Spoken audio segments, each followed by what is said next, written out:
Bonjour et bienvenue sur Mon Financier. Nous sommes le lundi 29 juin. Pas de surprise, enfin une surprise de taille, ce qui se passe en Grèce, mais pas de surprise, ça fait la une de tous les journaux.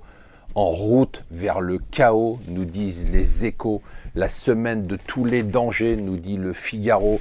Le Parisien nous dit la Grèce au bord du naufrage. On le voit, la situation grecque a pris un tournant absolument spectaculaire. Alors je vous avoue franchement que quand Tsipras a décidé de rompre finalement les négociations et de lancer un référendum, je me suis dit ce gars est fou, il est irresponsable. Mais finalement, il a le courage de se confronter à la réalité, le courage que l'Europe et le FMI n'ont pas eu. La réalité, c'est que la Grèce est en faillite, qu'elle ne peut pas rembourser sa dette et que finalement, l'argent qu'on lui a prêté, on lui a prêté pour sauver notre système financier, pas pour la sauver, et que quelque part, eh bien, il va falloir faire les comptes. Alors, qu'est-ce qui va se passer? Eh bien, la Grèce ne remboursera probablement pas les 1,5 milliard qu'elle doit demain.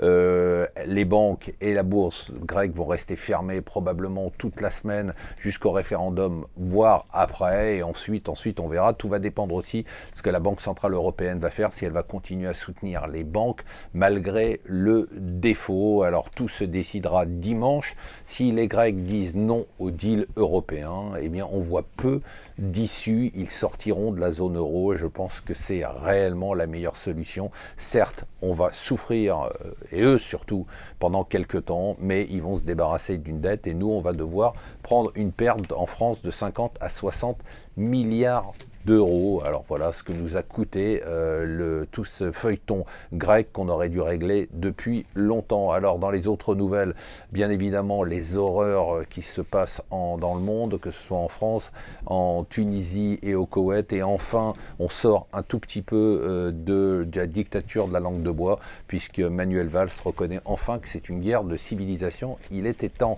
Alors du côté des startups, des grosses startups, Airbnb fondée en 2008, 2000 personnes seulement, vaut 25 milliards de dollars. Elle va faire une levée d'1,5 milliard de dollars. L'autre grosse société, le monstre des startups, c'est bien évidemment Elon Musk avec son SpaceX. Il y a eu un accident puisqu'une de ses fusées a explosé en vol.